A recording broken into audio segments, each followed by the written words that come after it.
चलिए, यदि रुपये 750 को x, y और z तीन भागों में इस प्रकार विभाजित किया जाता है कि x-5 अनुपात y-10 अनुपात z-15 बराबर 5:4:3 हो तो x, y, z का हिस्सा ज्ञात करो। तो अनुपातिक रूप में दिया है, तो क्या दिया है देखो, x-5 अनुपात y-10 अनुपात z-15, ये दिया है आपको 5:4:3। तो आपको तो पता है कि जब अनुपात के रूप में दिया होता है तो हम किस तरीके से मानते हैं, अपन जल्दी से मान लेते हैं x-5 को मान लेते हैं 5 के, y-10 को मान लेते हैं 4 के, समझ, और z-15 को मान लेते हैं 3 के। तो यहाँ से x, y, z तीनों का मान निकल जाएगा, ठीक है।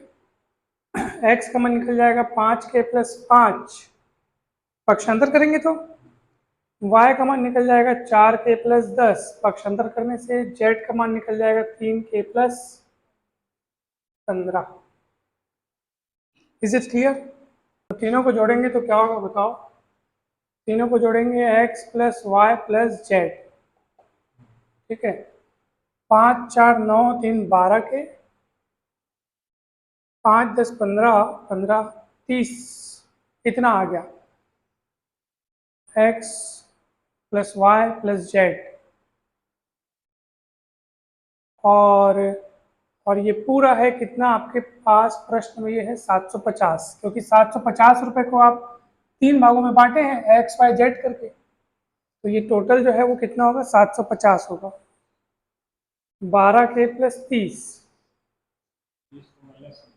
30 माइनस करेंगे तो 720 बचेगा, और के का मान निकालेंगे तो 60 आएगा। 12 को पक्षांतर करेंगे, 12 छक्के 72, अब के का मान 60 यहाँ रखो तो 60 पंचे 300, और 5 पलटाओगे तो 305, है ना। तो ये कहाँ दिया देखो, बी में दिया, तो ऑप्शन बी करेक्ट है। बाकी आप निकाल के देख सकते हो। x का मान 305 आ गया, देखो यहाँ पे 60 रखो, 6 चौक 24, 240 और 10 250, y का मान 250 होगा। k का मान 60 यहाँ पे रखो, 6 3 18 180 और 15 195, z का मान होगा 195 रुपए रुपए रुपए,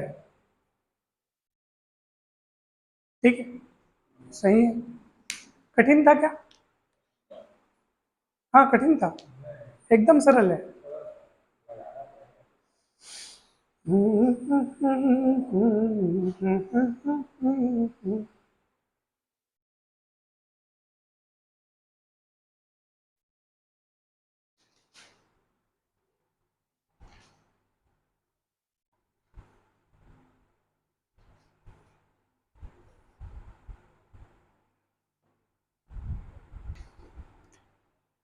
दूसरा सवाल वैसे ना, चलिए पढ़ते हैं फिर। ये एक्चुअली साझेदारी का सवाल है, साझेदारी वाले चैप्टर का, लेकिन बुक में इसको अनुपात वाले में दे दिया है तो हमने लिख दिया।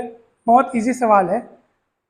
n के पास k से p धन अधिक है, ठीक है, और n और k दोनों की कुल राशि q है।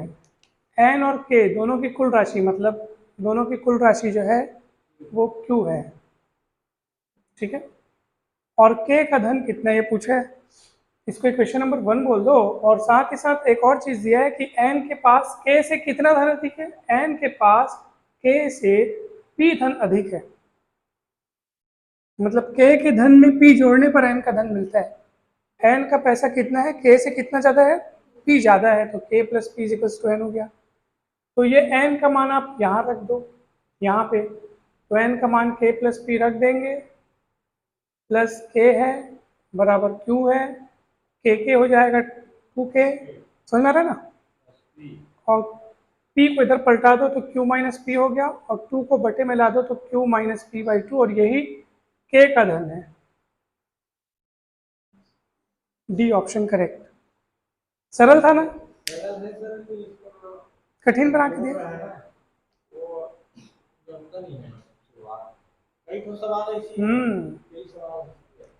देखो इसमें n के पास मतलब n आदमी का नाम है, और अपन n के पास का जो धन है उसको n मान लिए, n के पास धन n है ऐसे, और k के पास कितना धन है, k है, और दोनों दोनों की कुल राशि q है, और n के पास k से p धन ज्यादा है, वैसे जमा लिए, n का मान रख दिए, घटा दिए। भाई सीधी सी बात है, कुल राशि बोल रहे हैं तो दोनों का योग होगा, और n के पास k से p धन ज्यादा बोल रहे हैं तो k के पास जो धन है उसमें p का मतलब p राशि जोड़ोगे तो n का धन मिल जाएगा, फिर n का मान वहां रख दिए, k 2k हो गया, p पलट गया, q माइनस p हो गया, 2 नीचे आ गया, हो गया नहीं।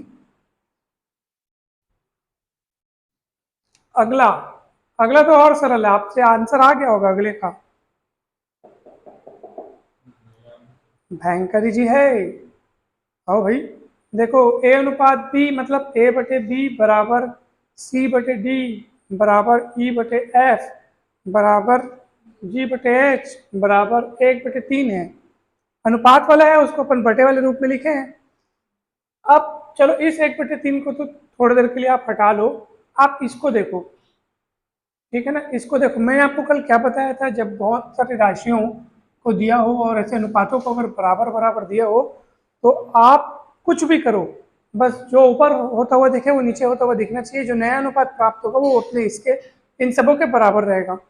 अब देखो ना, जो दिया है वो क्या है, देखो इस 1/3 को थोड़ी देर के लिए मैं हटा देता हूँ। इन सब अनुपात का जो मान है वो है 1/3 प्रश्न में दिया हुआ है।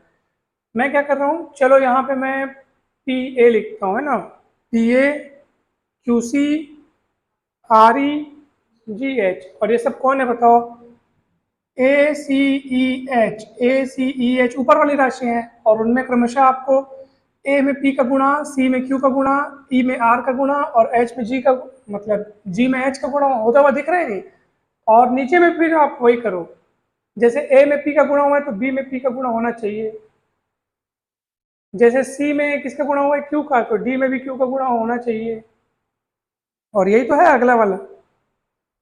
फिर कौन है बताओ भला, जैसे ई में आर का गुणा होता हुआ दिख रहा है तो एफ में भी आर का गुणा होना चाहिए, और जैसे जी में एच का गुणा होता हुआ दिख रहा है तो ये सॉरी ये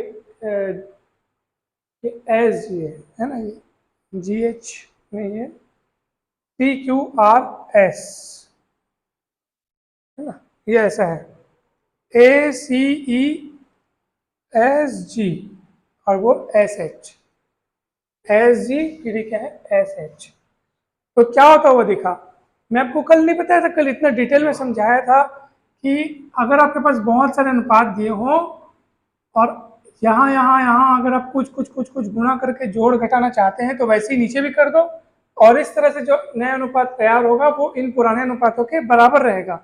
और इन सभी अनुपातों का मान कितना दिया है आपको, 1/3 दिया है, तो वो इसका भी मान क्या होगा, 1/3 होगा, इतने बटे इतने का भी मान क्या होगा, 1/3 होगा, यानी कि इसका आंसर आपका आएगा 1:3। आप कोई भी अनुपात तैयार कर लो, अगर आप बोलोगे सर मेरे को यहाँ माइनस करने का मन कर रहा है तो आप यहाँ पे उसके करस्पॉन्डिंग उसके नीचे माइनस करना। अगर आप बोलोगे सर मेरे को यहाँ माइनस करने का मन करे तो यहाँ पे माइनस करना। अब जो अनुपात तैयार होगा वो भी 1:3 ही होगा, वो कभी नहीं बदलेगा, जैसा ऊपर अगर वैसा नीचे हो। हाँ, अगर आप बोलते सर मैं यहाँ ए में पी का गुणा किया हूँ, ए में पी का गुणा करूंगा और बी में क्यू का गुणा करूंगा सर, और यहाँ क्यू और यहाँ पी करूंगा, ऐसे अल्टी पल्टी करूंगा, तो खेल खत्म, फिर नहीं हो पाएगा। भाई यहाँ पी का गुणा कर रहे हो तो यहाँ पे पी का गुणा करना पड़ेगा, PP Q Q R R S S, PP Q Q R R S S, ऐसे होगा ना, तब वो ठीक है, फिर समझ में आ रहा है ना। हेलो, समझ में आ रहा है। कल का रिवाइज किए कि नहीं किए, घर जाकर के पूरा 30 मिनट का वो 30 मिनट का समझाया था पूरा मैं, वो जो ये सब समझाने में मेरे को बहुत टाइम लगा था, याद है आपको, डिटेल में समझाया था मैं। घर जाकर रिवाइज कौन कौन नहीं किया है। हाँ, तभी आप लोग को थोड़ा सा स्पंजस टाइप का लग रहा है। अच्छा, अच्छा देखे नहीं थे, नहीं वो छोड़ो ना, अभी समझ में आ रहा है कि नहीं आ रहा, आ रहे ना। हाँ, आना चाहिए। अब ये प्लस प्लस है ना, तो 1:3 इसका मान होगा। ये हो गया।